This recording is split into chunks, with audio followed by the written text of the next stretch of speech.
Welcome back, everyone. Before we dive in, be sure to drop your thoughts, feelings, and lessons in the comments below. Like the video and subscribe so you never miss stories like this. Let's get into it. Marcus Hale was 62, a tall, elegant black American man whose presence filled a room even from a wheelchair. He had built a logistics empire across the country, starting with one truck and a stubborn dream.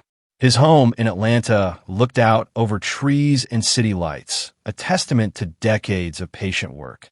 He loved jazz on Saturday mornings, slow walks with his wife, and Sunday dinners with his only child, Jordan. People called him blessed. He called himself lucky. He believed love and family were the best dividends of his labor, and he believed they would hold when storms came. He had met Vanessa at a charity gala 29 years earlier. She wore a blue dress that looked like dusk, and she laughed with her whole face. She teased him for counting costs while giving generously to strangers. He teased her for believing life owed them big, bright moments. They danced to a saxophone line that curved like a smile, then spent the night talking about cities they wanted to see.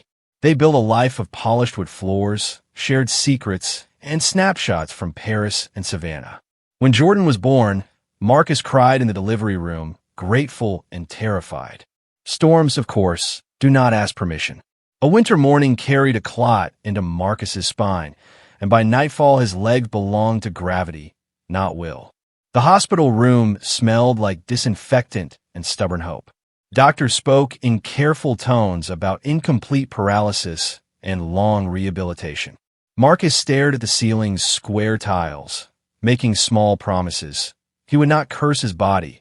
He would not curse God. He would keep his voice steady when Jordan visited. He squeezed Vanessa's hand, believing their vows, health and sickness, better and worse, were ropes strong enough to pull them both across this new canyon. At first, Vanessa squeezed back. She brought flowers, an expensive lotion, and the latest gossip from their circle. She said, "We'll get you through this. We always land on our feet." Nurses smiled at her clothes and perfume. Marcus watched the clock as if it were a metronome for patience. Days folded into weeks. Therapy demanded sweat he did not know he still had. He chased small victories, a toe twitch, a steadier breath, a hand lifting a cup unaided. He thought of their first dance and pretended he could smell that blue dress again, like dusk after rain. Cracks appear quietly. Vanessa began to count costs out loud. Home therapy, equipment, nurses who rotated like seasons. She complained about the house feeling medical. She asked, "How long will this take?" as if hope had a receipt. She frowned at Marcus's calendar of appointments. She scrolled her phone while he strained to lift his torso. When the doctor suggested specialized rehab, she winced. More? Really? Marcus watched her eyes when she thought he was sleeping. They did not land on him. They landed on imagined futures, glossy and fast, where wheelchairs didn't block doorways and patience wasn't the daily currency. Home brought different battles. The rehab team rolled in parallel bars, bands, and a machine that hummed like a stubborn bee. Jordan moved home without ceremony and learned the rhythm of transfers and medications. He joked to make the weight lighter. Vanessa drifted between rooms as if each one wronged her. One night, after a grueling session, Marcus heard her whisper to a friend on speaker, thinking he slept. "He's better off dead to me than alive like this." The sentence hung in the air like smoke. He closed his eyes, swallowing pain that had nothing to do with nerves. Divorce papers arrived on a Tuesday, printed on heavy stock, like invitations to a celebration. Vanessa placed them on his lap the way one might drop mail on a counter. "I can't do this," she said, eyes dry, voice flat. "You'll spend everything trying to fix what can't be fixed. I won't let you burn through my life with your illness." He searched her face for the woman in the blue dress and found only distance. The pen slipped in his hand. Jordan stood behind him, jaw clenched, a witness to a ceremony that mocked vows they had all once cheered. Courtrooms do not care about romance. They care about evidence, signatures, valuations. Vanessa's lawyer argued for urgency. Sell the vacation home, liquidate a portion of the company, secure her share before medical costs evaporated the estate. Marcus stared at the wood grain on the table and thought about circles, wedding rings, wheels on his chair, seasons that end without applause. Jordan helped him into the elevator afterward, silence thick as winter. Reporters asked nothing. This was not public enough to feed the news. Pain, he realized, can be loud in the body and quiet in the world at the same time. He did not break, but he bent. Nights stretched into questions that rang like alarms. Who am I without legs that answer? Who am I without the wife who promised forever? He replayed memories he no longer trusted. Was she always counting exits while he counted blessings? Morning brought Jordan, coaxing him into therapy, cracking jokes about breakfast and terrible pop songs. The sun's smile was crooked, like a scar healing from the inside. We're not done, Jordan said, centering him in the parallel bars.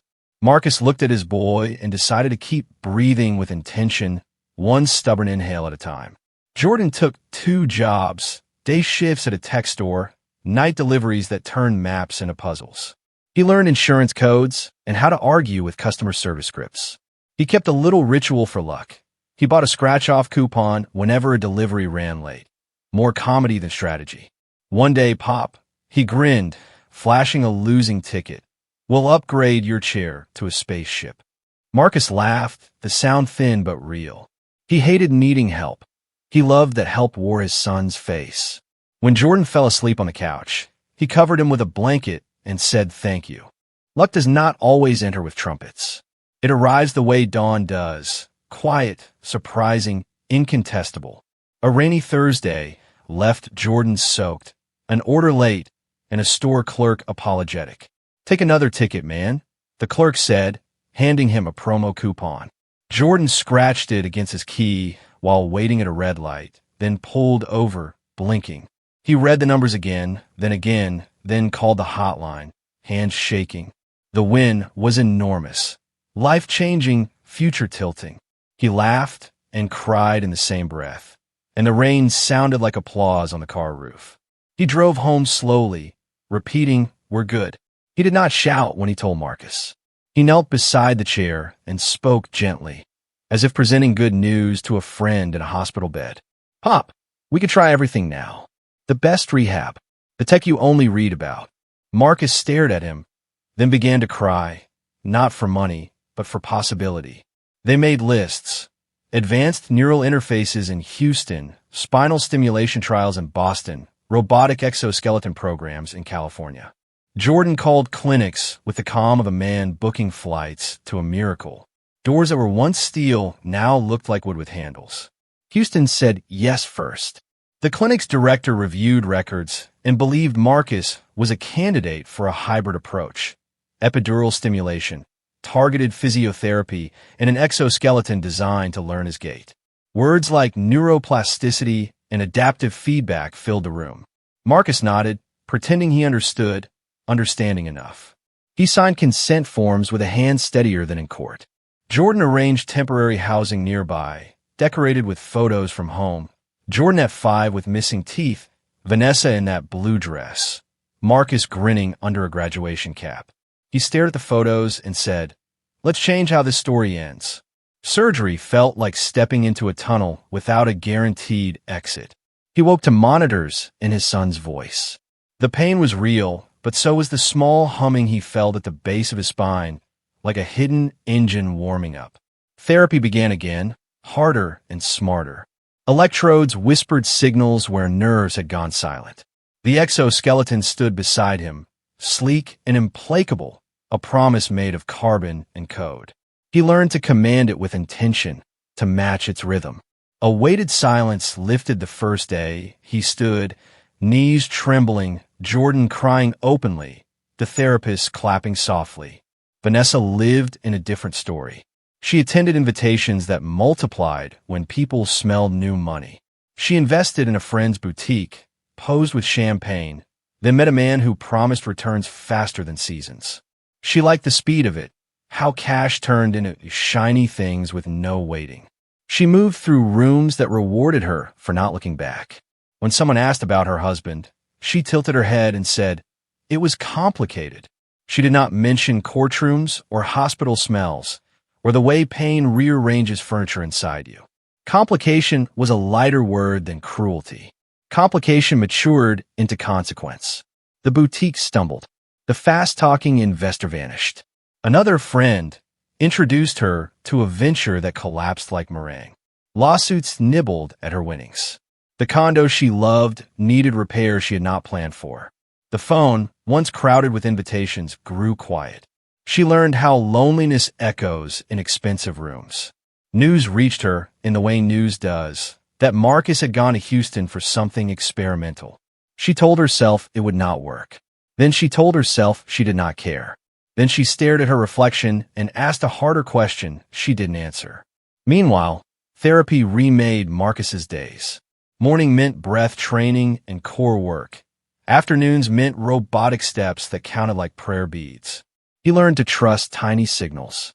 He learned that fatigue has honesty and that progress prefers patience to drama. He and Jordan built routines that felt like home. Bad daytime TV, takeout tacos, music turned low when pain rose high. They argued about baseball and laughed at their own jokes. The clinic staff began to treat them like family, which is to say with both tenderness and insistence. Again, they would say. Again, he would answer, surprising himself. He dreamed about Vanessa sometimes, never deciding the ending. In one dream, she stood in the doorway, wearing the blue dress, asking, "Do you remember?" In another, she walked away through a crowd that parted for her and closed behind her like water. He woke feeling both empty and light. Jordan found a counselor at the clinic who specialized in grief that does not involve funerals. Marcus spoke to her about vows, dignity, and the strange math of love. "You can forgive without opening your door," she said. He repeated that line until it felt like a key in his pocket. Progress came like good weather, slowly enough to trust. He shifted from the exoskeleton's full support to partial assistance. He learned to feel signals that had once disappeared into static. The stimulator's settings were tuned week by week. One afternoon, with the parallel bars waiting, he lifted his right foot without the device's cue. It rose like a small flag. Jordan yelled, then apologized to the startled therapist, then yelled again. Marcus laughed until he coughed. He would still need the machine. He would still need patience. But his body had sent him a letter that said, simply, "Hello." They returned to Atlanta for a break. The house rearranged to welcome a different kind of walking. Neighbors brought food. Old friends came carefully, honoring his new pace. He practiced with a cane and the exoskeleton in the same afternoon, choosing the tool that matched the hour. On a quiet night, he rolled out onto the patio to watch the city lights and found his legs restless. He stood, slowly, hands on the rails, body remembering the steps of an old dance. He took 3, then 4, then leaned back into the chair, crying and laughing in equal measure. He put a new title under Jordan's name at the company, Vice President, Innovation and Care. It fit him like a tailored suit. Together, they redesigned benefits for employees facing sudden illness, added caregiver stipends, and created a return-to-work plan that honored bodies without punishing them. They invested part of the lottery in steady instruments and reserved a slice for risk, specifically the kind that might help others stand. The office hummed with purpose. Marcus returned for short visits, greeting people at eye level again, sometimes sitting, sometimes standing, always grateful for the miracle of work that made sense. News of Vanessa's losses traveled less loudly. Atlanta has a way of knowing without announcing. A mutual friend called Marcus, voice low. "She's struggling." He felt the tug. Memory, duty, a habit of saving. He breathed and remembered the counselor's sentence. He asked Jordan what he thought. "You taught me to be kind without being foolish," Jordan said. "Help her if it keeps you whole. But don't reopen a wound to prove you're generous." Marcus sent her lawyer information on a reputable financial planner and a list of free clinics. He wrote, "I wish you stability," and signed his name. Vanessa called once. He let it go to voicemail and listened with his eyes closed. She sounded tired and distant, words careful as if walking on ice. She did not apologize. She said she missed the man he used to be. He deleted the message, then emptied the trash, then sat quietly until his breath felt ordinary again. He did not hate her.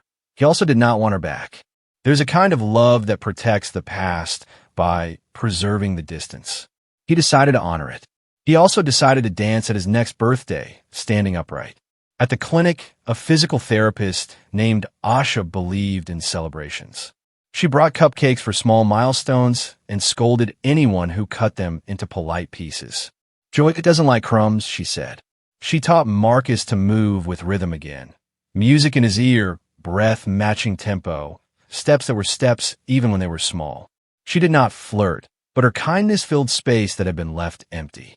Marcus noticed the way sunlight found her hands while she adjusted his stance. He allowed himself gratitude without expectation. Healing, he learned, is also the art of admiring without clinging. Spring lifted Atlanta like a curtain.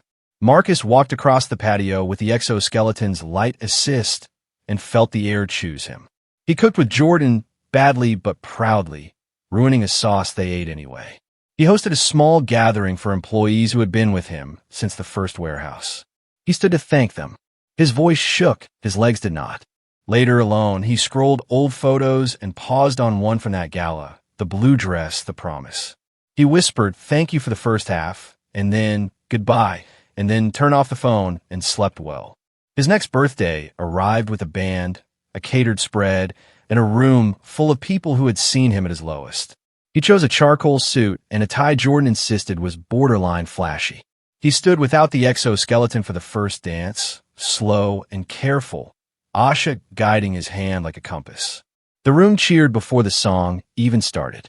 He moved in a small circle, shoulders remembering more than feet. The applause felt like a blanket, not a spotlight. He cried and didn't hide it. Joy, he decided, was not embarrassed by honesty. After the music, he spoke. He told the story plainly, in easy words that even pain could understand. My body failed me. Someone I loved left me. My son held me up. Technology gave me back a conversation with my own legs. I won't say I'm lucky because I earned nothing of this. I will say I'm grateful because gratitude is work I can still do. He thanked the Houston team, the janitors who cleaned the therapy room, the funding that came from a rainy day and a scratch coupon. He pointed at Jordan. He is the miracle I can name. With Jordan, he launched the Hale Foundation for Movement and Dignity, offering grants for advanced rehab to families without lottery wins. The first recipient was a former teacher who cried on the phone until Marcus cried with her. He visited hospitals to talk with newly injured patients, not to promise cures, but to prove futures still existed. He learned that hope scales, one voice to one room, one grant to one family, and yet the echo travels beyond what money can measure. He sent a formal invitation to Vanessa through her lawyer, an invitation to donate if she wished. She did not. Vanessa did show up once, late and unannounced, to a public fundraiser. She stayed near the back, half-shadowed, eyes fixed on the stage. Marcus saw her and kept his voice steady. He spoke of vows that broke and the human duty to repair ourselves anyway. He said, "No one is a villain in their own mind, but we are responsible for the worlds our choices build." He did not seek her after the speech. She left before the lights came up. He felt a thread loosen, not from his heart, but from a story that no longer needed retelling. Morning found him on the patio again, came nearby, city waking. He took 10 steps, then sat, then laughed because counting was a kind of love now. Jordan joined him with coffee. They shared plans, clinic partnerships, a trip to Houston to speak, a weekend drive to the coast. The sun rose without asking for applause. Marcus thought of the blue dress and the hospital sheets and the exoskeleton's gentle hum. He thought of his son's steady hands. He chose a sentence to carry forward.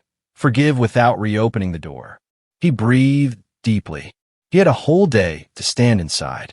If you enjoyed the story, click the like button, drop a comment, and remember to subscribe so you never miss a powerful story drop.